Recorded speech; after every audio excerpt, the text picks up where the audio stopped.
Tech ട്യൂട്ടോറിയലിൻ്റെ പുതിയൊരു എപ്പിസോഡിലേക്ക് സ്വാഗതം. ഇന്ന് ഞാനിവിടെ പരിചയപ്പെടുത്തുവാൻ പോകുന്നത് കമ്പ്യൂട്ടർ എന്താണ്, കമ്പ്യൂട്ടറിൽ ഉപയോഗിക്കുന്ന പലതരത്തിലുള്ള സോഫ്റ്റ്വെയറുകൾ എന്താണ്, ഫയൽ ഫോർമാറ്റുകൾ എന്താണ്, ഇങ്ങനെയുള്ള ബേസിക് ആയിട്ടുള്ള കാര്യങ്ങളാണ്. അതായത് ഇതൊരു സാധാരണ കമ്പ്യൂട്ടറുമായിട്ട് പുതിയതായി പരിചയപ്പെടാൻ പോകുന്ന ഒരാൾക്ക് വേണ്ടിയിട്ടുള്ളൊരു സോഫ്റ്റ്വെയർ ആണ്. അഡ്വാൻസ്ഡ് ആയിട്ടുള്ള ആൾക്കാർക്ക് വേണ്ടിയിട്ടുള്ളതല്ല. ഇന്ന് കമ്പ്യൂട്ടർ നമ്മുടെ എല്ലാം വീടുകളിൽ സർവ്വസാധാരണമാണ്. എന്നാൽ നമ്മുടെ എല്ലാം കാരണവന്മാരല്ലെന്നുണ്ടെങ്കിൽ നമ്മുടെയൊക്കെ മുൻപത്തെ ജനറേഷനിലുള്ളവർക്ക് കമ്പ്യൂട്ടർ ഉപയോഗിച്ച് വലിയ പരിചയമില്ല. അവർക്കിത് യൂസ് ചെയ്യണമെന്ന് വളരെയധികം ആഗ്രഹം ഉണ്ടാകും. എന്നാൽ അവർക്ക് ഇതിനെക്കുറിച്ചുള്ള ടെക്നിക്കൽ ആയിട്ടുള്ള അറിവില്ലാത്തതുകൊണ്ട് അവരെ പോലുള്ളവർക്ക് വേണ്ടിയിട്ടാണ് ഞാൻ ഈ വീഡിയോ ക്രിയേറ്റ് ചെയ്യുന്നത്. ഫോൺ പോലെ തന്നെ വളരെ സിമ്പിൾ ആയിട്ടുള്ള ഒരു ഇതാണ് കമ്പ്യൂട്ടർ. ഫോൺ യൂസ് ചെയ്ത് പരിചയമുള്ളവരാണ് നിങ്ങളെന്നുണ്ടെങ്കിൽ നിങ്ങൾക്ക് ഈ കമ്പ്യൂട്ടർ എന്ന് പറയുന്നത് പെട്ടെന്ന് തന്നെ മനസ്സിലാക്കിയെടുക്കാൻ സാധിക്കുന്നതാണ്. അതായത് നമ്മൾ കമ്പ്യൂട്ടർ ഓപ്പൺ ചെയ്ത് കഴിയുമ്പോൾ നമുക്ക് ഫസ്റ്റ് വരുന്ന സ്ക്രീൻ ഇതാണ് ഡെസ്ക്ടോപ്പ് എന്ന് പറയുന്നത്. നമുക്ക് ഫോണിലുള്ളതുപോലെ തന്നെയാണ് കമ്പ്യൂട്ടറിൽ വളരെയധികം സോഫ്റ്റ്വെയർസ് അവൈലബിൾ ആണ്. വളരെയധികം ആദ്യം തന്നെ ഈ ഒരു സ്ക്രീൻ എന്താണെന്നുള്ളത് പരിചയപ്പെടാം. ഈ ഒരു സ്ക്രീനിൽ ഒരു 90-95% കവർ ചെയ്യുന്ന ഈ ഒരു ഏരിയയാണ് ഇതിൻ്റെ വിൻഡോ, ഡെസ്ക്ടോപ്പ് വിൻഡോ. ഇതാണ് ഇതിലുള്ളതാണ്. ഇനിയുള്ള പാർട്ടുകൾ ചെക്ക് ചെയ്യുക. ഈ ലെഫ്റ്റ് സൈഡിൽ ഏറ്റവും താഴെയുള്ള ഈ ഒരു ടാസ്ക് ബാർ ആണിത്. ഇതിനുള്ളിലാണ് നമ്മൾ ഓപ്പൺ ചെയ്യുന്ന സോഫ്റ്റ്വെയർസ് എല്ലാം വന്ന് കിടക്കുന്നത്. ഇവിടെ നമുക്ക് ഷഫിൾ ചെയ്തെടുക്കാൻ സാധിക്കും. നമുക്ക് സോഫ്റ്റ്വെയർസ് ഇപ്പോൾ നമുക്ക് ടൈം ഇങ്ങനെയുള്ള കാര്യങ്ങളെല്ലാം തന്നെ കാണാൻ സാധിക്കും. അതായത് നമ്മുടെ ഫോണിൽ ടോപ്പിൽ കാണുന്ന നോട്ടിഫിക്കേഷൻസ് ഇങ്ങനെയുള്ള കാര്യങ്ങളെല്ലാം തന്നെ വന്ന് കിടക്കുന്നത് ഈ ഒരു ഏരിയയിലാണ്. നമ്മുടെ ഫോണിലുള്ള ഏറ്റവും ടോപ്പിലത്തെ ഏരിയ ആയിട്ട് ഇതിനെ കണക്കാക്കുക. ഓക്കെ, ഇതിലിപ്പോൾ നമുക്ക് ഒരു ബട്ടൺ ഉണ്ട്. ഈ ലെഫ്റ്റ് സൈഡിൽ കാണുന്ന ഈ ഒരു ബട്ടൺ, ഇതിന് സ്റ്റാർട്ട് ബട്ടൺ അല്ലെങ്കിൽ സ്റ്റാർട്ട് മെനു എന്നാണ് പറയുന്നത്. ഈ ഒരു ബട്ടണിൽ നമ്മൾ ക്ലിക്ക് ചെയ്യുക. അതായത് മൗസിന് 3 ബട്ടൺ ആണുള്ളത്. ലെഫ്റ്റ് ബട്ടൺ, റൈറ്റ് ബട്ടൺ, മിഡിലൊരു റൊട്ടേറ്റർ. അതൊരു ബട്ടണായിട്ട് യൂസ് ചെയ്യുന്നതാണ്, അതേ സമയത്ത് തന്നെ അത് റോൾ ചെയ്യാണ്ട് യൂസ് ചെയ്യുന്നതാണ്. ഓക്കെ, ഇപ്പോൾ നമുക്ക് ഈ ഒരു ബട്ടൺ സ്റ്റാർട്ട് മെനുവിൽ നമുക്ക് ക്ലിക്ക് ചെയ്യാം.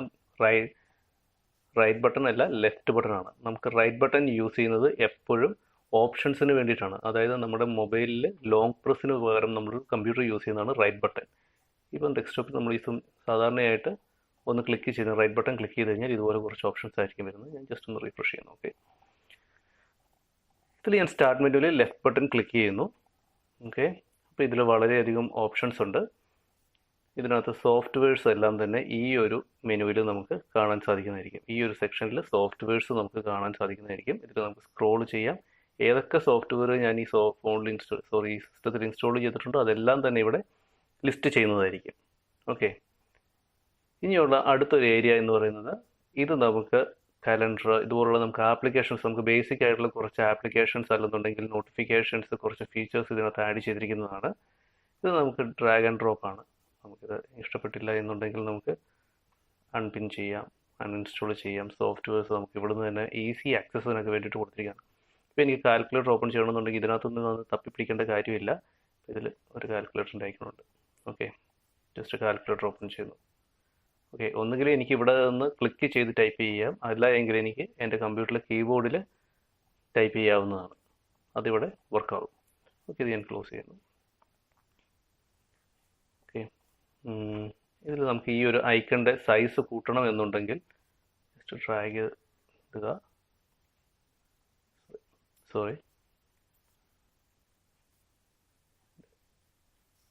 റീസൈസ് സൈസ് നമുക്ക് ഇവിടെ നിന്ന് സെറ്റ് ചെയ്യാം. ഓക്കെ, നമുക്ക് ഫിറ്റ് ചെയ്യുന്ന രീതിയിൽ നമുക്കിത് അറേഞ്ച് ചെയ്യാൻ സാധിക്കുന്നതാണ്.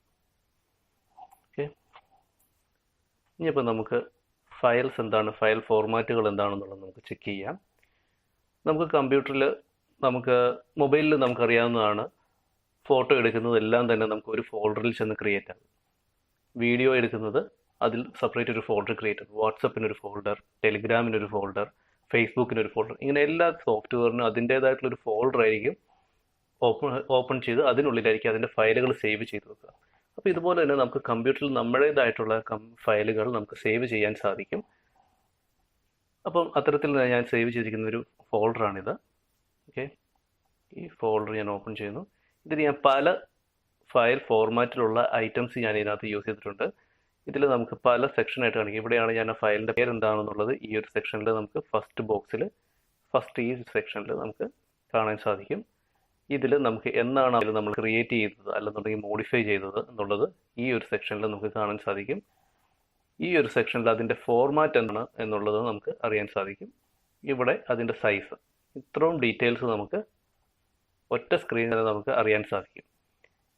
ഇപ്പോൾ ഞാനിത് ഓർഡർ ചെയ്തിരിക്കുന്നത് ആൽഫബറ്റിക് ഓർഡറിലാണ്, അതായത് ABCD എന്നുള്ള ഓർഡറിലാണ് ഇതിപ്പോൾ സെറ്റ് ചെയ്തിരിക്കുന്നത്. ഇതെനിക്ക് പല രീതിയിൽ എനിക്ക് അറേഞ്ച് ചെയ്യാൻ സാധിക്കും. ഇതിനകത്ത് ഇവിടെ name, modified, date modified, type, size, ഇങ്ങനെ പല ഓപ്ഷൻസ് ഉണ്ട്. ഇപ്പോൾ എനിക്ക് ഏറ്റവും വലിയ സൈസ് മുതൽ ഏറ്റവും ചെറിയ സൈസ് വരെയുള്ള ഫയൽസ് എനിക്ക് കിട്ടേണ്ടതെന്നുണ്ടെങ്കിൽ ഞാൻ സൈസിലൊന്ന് ക്ലിക്ക് ചെയ്യുന്നു.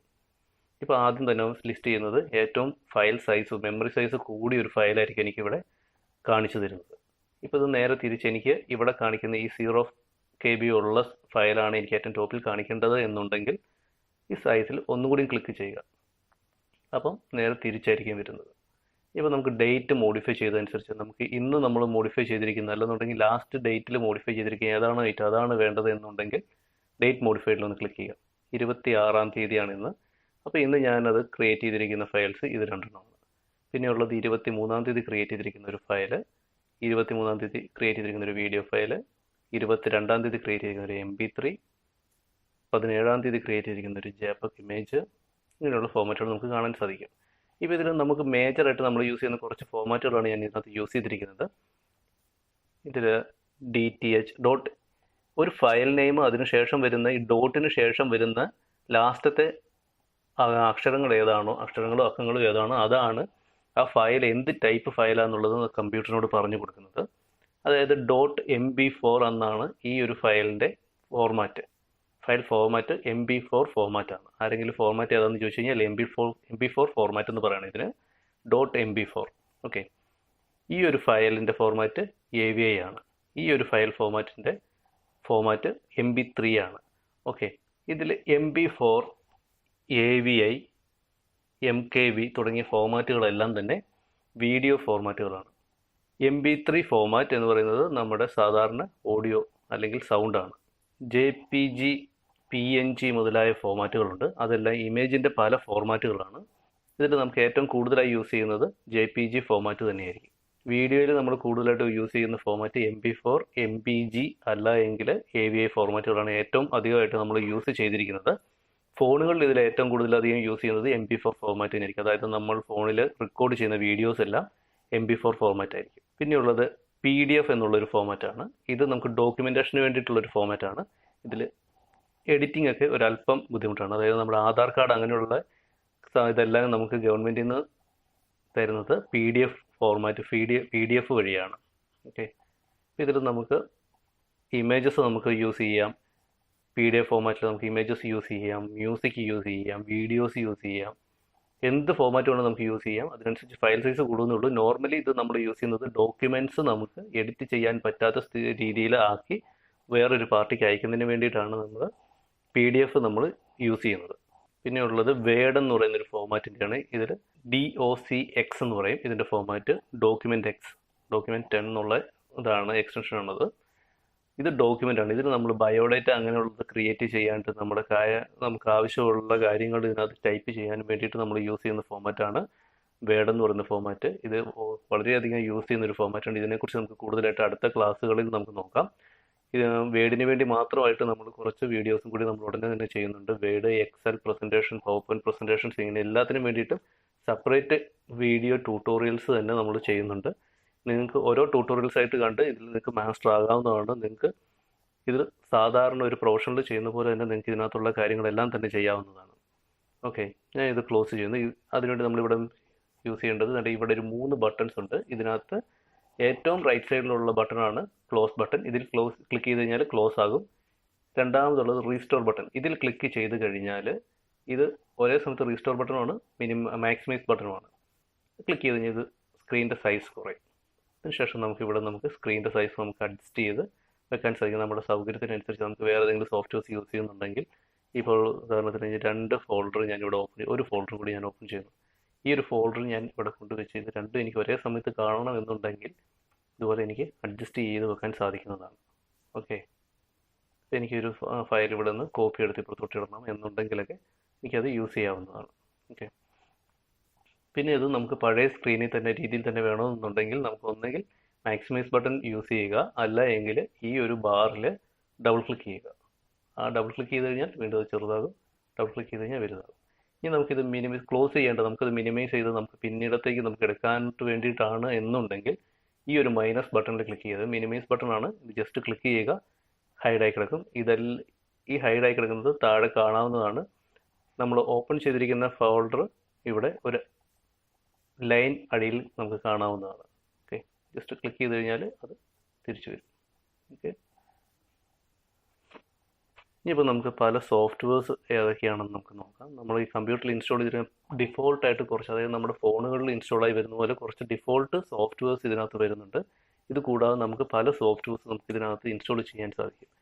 ഞാൻ ബേസിക്കലി ഇപ്പം ഇൻസ്റ്റാൾ ചെയ്തിരിക്കുന്നത് അഡോബിയുടെ പാക്കുകളാണ് അഡീഷണൽ ആയിട്ട് ഇൻസ്റ്റാൾ ചെയ്തിരിക്കുന്നത്. അഡോബിയും മൈക്രോസോഫ്റ്റിൻ്റെ ഓഫീസുമാണ് ഞാൻ മെയിനായിട്ട് ഇതിൽ ഇൻസ്റ്റാൾ ചെയ്തിരിക്കുന്ന പാക്സ്. ഞാനതൊന്ന് ക്ലിക്ക് ചെയ്ത് നോക്കാം. സ്റ്റാർട്ട് മെനു, അതിന് വേണ്ടിയിട്ട് സ്റ്റാർട്ട് മെനു ക്ലിക്ക് ചെയ്യുന്നു. ഇതിൽ ഇവിടെ കൂട്ടിയുള്ള ആപ്ലിക്കേഷൻസ്, അഡോബിയുടെ ഇത്രയും ആപ്ലിക്കേഷൻസ് ആണ് ഞാൻ ഇതിൽ ഇൻസ്റ്റാൾ ചെയ്തിരിക്കുന്നത്. അതായത് PDF എഡിറ്റ് ചെയ്യാണ്ട് കാണാനായിട്ട്, വീഡിയോ എഡിറ്റ് ചെയ്യാൻ, വീഡിയോയിൽ എഫക്ട്സ് ആഡ് ചെയ്യാനായിട്ട്, ഇത് ആനിമേഷൻ ക്രിയേറ്റ് ചെയ്യാൻ, സൗണ്ട് എഡിറ്റ് ചെയ്യാൻ, ഇത് ആനിമേഷനുള്ള സോഫ്റ്റ്വെയർസാണ്. ഇങ്ങനെ ഓരോ ഇതിനും ഓരോ സോഫ്റ്റ്വെയർസ്, ഇത് വെബ് ഓർഡറിംഗ് ആണ്. ഇങ്ങനെ ഓരോ സോഫ്റ്റ്വെയർസിനും ഓരോരോ യൂസ് ഉണ്ടാവും, സെപ്പറേറ്റ് ആയിട്ടുള്ള യൂസ് ഉണ്ടാവും. ചില സോഫ്റ്റ്വെയർസ് നമുക്ക് അതിനുവേണ്ടി മാത്രമായിട്ട്, ഇപ്പോൾ ഫോട്ടോഷോപ്പ് നമുക്ക് ഫോട്ടോ എഡിറ്റ് ചെയ്യുന്നതിന് വേണ്ടി മാത്രമേ യൂസ് ചെയ്യുള്ളൂ. പക്ഷേ നമുക്ക് കറക്റ്റ് ആയിട്ടുള്ള രീതിയിൽ നമുക്ക് ഇതെല്ലാം വർക്ക് ചെയ്യണമെന്നുണ്ടെങ്കിൽ എല്ലാ സോഫ്റ്റ്വെയർസും തന്നെ നമുക്ക് കുറച്ചെങ്കിലും യൂസ് ചെയ്യാൻ അറിഞ്ഞിരുന്നു കഴിഞ്ഞാൽ നമുക്ക് എല്ലാ സോഫ്റ്റ്വെയർസും മിക്സ് ചെയ്ത് നല്ലൊരു ഔട്ട്പുട്ട് നമുക്ക് ചെയ്യാൻ സാധിക്കും. ഓക്കെ, ഇതെല്ലാം default calculator, calendar, camera, candy crush, ഇതെല്ലാം നമുക്ക് ഡിഫോൾട്ട് ആയിട്ടുള്ള സോഫ്റ്റ്വെയർസാണ്. ഇനിയിപ്പോൾ നമുക്കിത് ഇവിടെയുള്ള കുറച്ച് ഓപ്ഷൻസ് നമുക്ക് ചെക്ക് ചെയ്യാം. ഇത് നമ്മുടെ പ്രൊഫൈൽ, നമ്മുടെ കമ്പ്യൂട്ടറിനെ കുറിച്ചുള്ള ഡീറ്റെയിൽസ് ആണ്. ഡോക്യുമെൻറ്റ്സ്, ഇമേജസ്, ഇതെല്ലാം നമുക്ക് മൈ ഫോൾഡർ, നമുക്ക് മൈ കമ്പ്യൂട്ടർ അല്ലെങ്കിൽ ദിസ് PC എന്നുള്ള ഓപ്ഷൻ വഴി നമുക്ക് എടുക്കാവുന്നതാണ്. പിന്നെ കമ്പ്യൂട്ടറിൻ്റെ സെറ്റിങ്സ് ഇവിടെ നമുക്ക് ലഭിക്കുന്നതാണ്. നമുക്ക് ഫോൺ ഇൻസ്റ്റാൾ ചെയ്യുക, സോഫ്റ്റ്വെയർസ് അൺഇൻസ്റ്റാൾ ചെയ്യുക, ഇങ്ങനെയുള്ള കാര്യങ്ങളൊക്കെ ചെയ്യുന്നതിന് നമുക്ക് ഈ സെറ്റിങ്സ് നമുക്ക് യൂസ് ചെയ്യാം. പക്ഷേ ഇപ്പോൾ നിങ്ങൾ കുറച്ച് അഡ്വാൻസ്ഡ് ആയി കഴിഞ്ഞതിന് ശേഷം മാത്രം ഈ സെറ്റിങ്സ് എടുത്ത് നിങ്ങൾ യൂസ് ചെയ്യാൻ പഠിച്ചാൽ മതി. അതായിരിക്കും ഏറ്റവും ബെറ്റർ. ഇപ്പോൾ നിങ്ങളിത് ലീവ് ചെയ്യുക. ഇതിനെക്കുറിച്ച് അഡ്വാൻസ്ഡ് ആയിട്ടുള്ള ട്യൂട്ടോറിയൽസ് നമുക്ക് പിന്നീടുള്ള ക്ലാസ്സുകളിൽ നമുക്ക് കാണാൻ സാധിക്കും. ഓക്കെ, ഇതിൽ നമുക്ക് ഡെസ്ക്ടോപ്പിൽ നമുക്ക് കാണും ദിസ് PC എന്നുള്ളൊരു ഐക്കൺ കാണും. ഇതിലാണ് നമ്മൾ കമ്പ്യൂട്ടറിൽ സേവ് ചെയ്ത് വെച്ചിരിക്കുന്ന ഫയലുകളെല്ലാം തന്നെ കാണുന്നത്. ഈ ഒരു ഇതിലായിരിക്കും, സെക്ഷനിലായിരിക്കും. ഓക്കെ, ഇത് റീസൈക്കിൾ ബിൻ എന്നുള്ളൊരു ഓപ്ഷനുണ്ട്. ഇത് നമ്മുടെ ഫോണുകളിൽ ഇല്ലാത്തൊരു, നോർമലി നമ്മുടെ ഫോണുകളിൽ ഇല്ലാത്തൊരു ഓപ്ഷനാണ്. അത് നമ്മളൊരു ഫയൽ ഡിലീറ്റ് ചെയ്ത് കഴിഞ്ഞാൽ ഇത് നമുക്ക് പെട്ടെന്ന് തന്നെ തിരിച്ചെടുക്കണം. അല്ലെങ്കിൽ നമ്മൾ അബദ്ധത്തിൽ ഡിലീറ്റ് ചെയ്ത് ആ ഫയൽ നമുക്ക് തിരിച്ച് വേണമെന്നുണ്ടെങ്കിൽ നമുക്ക് എടുക്കാവുന്ന ഒരു ഓപ്ഷനാണ് ഇത് റീസൈക്കിൾ ബിൻ. ഈ റീസൈക്കിൾ ബിന്നിലേക്ക് ആ ഫയലുകളെല്ലാം വന്ന് കിടക്കും. ഇപ്പോൾ ഇതിനകത്ത് ഒരു ഫയൽ ഇന്നത്തെ കിടക്കുന്നുണ്ട്, അത് ഞാൻ ഡിലീറ്റ് ചെയ്യുകയാണ്. ഇത് ഇവിടുന്ന് ഡിലീറ്റ് ചെയ്ത് കഴിഞ്ഞാൽ പെർമനൻ്റ് ആയിട്ട് പോകും. അത് നമുക്കൊരു നോട്ടിഫിക്കേഷൻ വരും, യെസ് കൊടുക്കുക. ഇപ്പോൾ ഞാൻ നിങ്ങൾക്ക് ഇതിന് വേണ്ടിയിട്ട് കാണിച്ചു തരാം. ഇതിൽ ഞാൻ ഈ ക്വാളിറ്റി പോളിസി എന്നുള്ളൊരു ഫയൽ ഞാൻ റൈറ്റ് ബട്ടൺ ക്ലിക്ക് ചെയ്യുന്നു, ഡിലീറ്റ് ചെയ്യുന്നു. ഓക്കെ, ഇത് ഇവിടെ നിന്ന് പോയി. എന്നാൽ ഇത് നമുക്ക് പെർമനൻ്റ് ആയിട്ട് നമ്മുടെ സിസ്റ്റത്തിൽ നിന്ന് പോയിട്ടില്ല.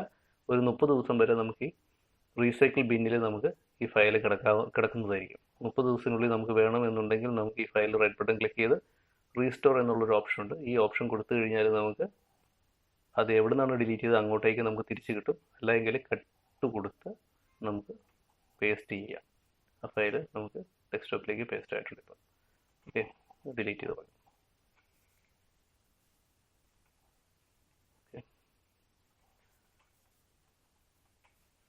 ഇപ്പോൾ ഞാൻ ഈ ഒരു ഫയൽ ദിസ് PC ഓപ്പൺ ചെയ്യുകയാണ്. ഇതിനുള്ളിൽ നമുക്ക് ഫയൽസ്, നമ്മൾ ഇൻസ്റ്റാൾ ചെയ്തിരിക്കുന്ന എല്ലാ ഫയലുകളും തന്നെ കാണാൻ സാധിക്കും. ഈ ഹാർഡ് ഡിസ്കിനെ നമ്മൾ പല ഇതായിട്ട് ഡിവൈഡ് ചെയ്തിട്ടുണ്ട്. അതിൽ മെയിനായിട്ട് നമ്മുടെ സോഫ്റ്റ്വെയർസ് എല്ലാം ഇൻസ്റ്റാൾ ചെയ്യുന്നത് C എന്ന ഡ്രൈവിലായിരിക്കും. പിന്നെ D എന്ന ഡ്രൈവ്, ഇത് ഓപ്ഷനിലാണ്, ഇത് കൊടുക്കണമെന്നില്ല. ചില ലാപ്ടോപ്പുകളിൽ, ഇപ്പം പുതുതായിട്ട് വരുന്ന ലാപ്ടോപ്പുകളിൽ ഇത് ഒരൊറ്റ ഡ്രൈവോ, C എന്നുള്ള ഒരൊറ്റ ഡ്രൈവോ മാത്രമേ കാണുള്ളൂ. അതിൽ തന്നെയാണ് നമ്മൾ ഫയൽസ് സേവ് ചെയ്യുന്നതും സോഫ്റ്റ്വെയർസ് ഇൻസ്റ്റാൾ ചെയ്യുന്നതും എല്ലാം തന്നെ. പക്ഷേ ഒരു സേഫ്റ്റിക്ക് വേണ്ടിയിട്ട് നമ്മൾ D എന്നുള്ളൊരു ഡ്രൈവ്, അല്ലാന്നുണ്ടെങ്കിൽ നമുക്ക് ഇതുപോലെ എത്ര ഡ്രൈവ്സ് വേണമെങ്കിലും നമുക്ക് ക്രിയേറ്റ് ചെയ്യാം. ഇതിനകത്ത് തന്നെ സ്പ്ലിറ്റ് ചെയ്ത്, ഇതിപ്പം എൻ്റെ സിസ്റ്റം ഏകദേശം 700 GB എന്തോണ് ഹാർഡ് ഡിസ്ക് ഉള്ളത്. ഓക്കെ, അതിൽ ഞാൻ 215 GB 215 GB ഞാൻ സി ഡ്രൈവിന് വേണ്ടിയിട്ടും ബാക്കി 480 GB ഡി ഡ്രൈവിന് വേണ്ടിയിട്ടുമാണ് ഞാൻ മാറ്റി വെച്ചിരിക്കുന്നത്. ഓൾമോസ്റ്റ് എൻ്റെ ഡി ഡ്രൈവ് ഫുള്ളാണ്. ഓക്കെ, ഇപ്പോൾ ഈ ഒരു നമ്മൾ ഈ കാണുന്ന ഡെസ്ക്ടോപ്പ് ഇതെല്ലാം തന്നെ സി ഡ്രൈവിലാണ്. സി ഡ്രൈവാണ് ഈ ഡെസ്ക്ടോപ്പ് എല്ലാം തന്നെ. ഇവിടെ ഒരു ഫയൽ നമ്മൾ സേവ് ചെയ്ത് കഴിഞ്ഞാൽ അത് സി ഡ്രൈവിലാണ് ആക്ച്വലി നമ്മൾ സേവ് ചെയ്യുന്നത്. മാക്സിമം നിങ്ങൾ ഡി ഡ്രൈവിൽ നിങ്ങൾ സേവ് ചെയ്യുക. കാരണം എന്ന് വെച്ച് കഴിഞ്ഞാൽ സിസ്റ്റം എന്തെങ്കിലും ഒരു കംപ്ലൈൻ്റ് ആയി നിങ്ങൾ സോഫ്റ്റ്വെയർ OS എല്ലാം പോയേ എന്നുണ്ടെങ്കിൽ നിങ്ങളുടെ ഫയൽസ് എല്ലാം തന്നെ മിസ്സാകുന്നു. എന്നാൽ ഡി ഡ്രൈവിൽ ചെയ്തിരിക്കുന്ന ഫയൽസ് ആണെന്നുണ്ടെങ്കിൽ നിങ്ങൾക്ക് റിക്കവറി ചെയ്തെടുക്കാൻ എളുപ്പമാണ്, ഫയൽസ് പോകാനുള്ള സാധ്യത കുറവുമാണ്. അതുകൊണ്ട് മാക്സിമം നിങ്ങൾ ഫയലുകൾ സേവ് ചെയ്യുമ്പോൾ ഡി ഡ്രൈവിൽ യൂസ് ചെയ്യുക. ഓക്കെ,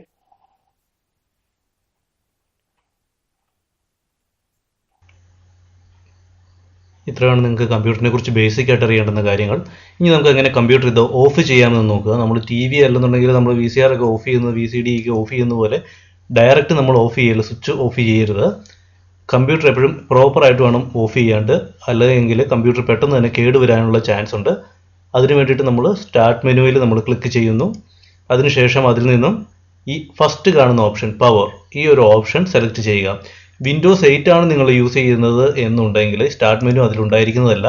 അതിന് പകരമായിട്ട് നിങ്ങൾക്ക് ഈ ടോപ്പ് എൻഡിൽ, അതായത് റൈറ്റ് സൈഡ് കോർണർ, ടോപ്പ് കോർണറിൽ നിങ്ങൾ മൗസ് കൊണ്ടുപോയി താഴോട്ട് ജസ്റ്റ് ഒന്ന് ഡ്രാഗ് ചെയ്ത് കഴിയുമ്പോഴത്തേക്കും ഏകദേശം ഈ ഒരു ഭാഗത്തായിട്ട് ഈ ഒരു ഓപ്ഷൻസ് എല്ലാം തന്നെ നിങ്ങൾക്ക് ലിസ്റ്റ് ചെയ്യുന്നതായിരിക്കും. ഓക്കെ, ഇതിൽ നിങ്ങൾ പവർ എന്നുള്ള ബട്ടൺ ക്ലിക്ക് ചെയ്യുക. അതിൽ നിന്നും ഓപ്പണായി വരുന്ന ഷട്ട് ഡൗൺ അല്ലെങ്കിൽ റീസ്റ്റാർട്ട് എന്നുള്ള ഓപ്ഷനിൽ നിങ്ങൾക്ക് ചെയ്യാവുന്നതാണ്. അതിൽ നിങ്ങൾ സിസ്റ്റം ഓഫ് ചെയ്യുകയാണ് എന്നുണ്ടെങ്കിൽ നിങ്ങൾക്ക് ഷട്ട് ഡൗൺ കൊടുക്കുക. ഇനി അതല്ല നിങ്ങൾക്ക് വേണ്ടത്, നിങ്ങൾക്ക് സിസ്റ്റം ജസ്റ്റ് ഒന്ന് റീസ്റ്റാർട്ട് ചെയ്ത് നിങ്ങൾക്ക് വീണ്ടും യൂസ് ചെയ്യണം. നിങ്ങൾ സിസ്റ്റം ശകലം യൂസ് ചെയ്ത് കഴിഞ്ഞപ്പോഴത്തേക്കും കുറച്ച് സ്ലോ ആയി നിങ്ങൾക്ക് ഫീൽ ചെയ്യുന്നു. അതുകൊണ്ട് നിങ്ങൾ ഒന്ന് ഓഫ് ചെയ്തിട്ട് ഒന്ന് ഓൺ ചെയ്യേണ്ടതാണ് നിങ്ങൾ ഉദ്ദേശിക്കുന്നതെങ്കിൽ റീസ്റ്റാർട്ട് കൊടുക്കുക. അപ്പോൾ നിങ്ങൾക്ക് സിസ്റ്റം ഓട്ടോമാറ്റിക്കായിട്ട് ഓഫായി ഒന്ന് ഓണായി വരുന്നതായിരിക്കും. ഓക്കെ, ഇത്രയാണ് നിങ്ങൾക്ക് കമ്പ്യൂട്ടറിനെ കുറിച്ച് ബേസിക് ആയിട്ട് അറിയാനുള്ള കാര്യങ്ങൾ. ഇനിയുള്ള കാര്യങ്ങൾ നമുക്ക് അടുത്ത ട്യൂട്ടോറിയൽസിൽ നോക്കാം. Thanks for watching. നിങ്ങൾക്ക് ഈ വീഡിയോ ഇഷ്ടപ്പെട്ടു എന്നുണ്ടെങ്കിൽ ലൈക്ക് ചെയ്യുക, ഷെയർ ചെയ്യുക, കൂടാതെ സബ്സ്ക്രൈബും ചെയ്യുക. Thank you.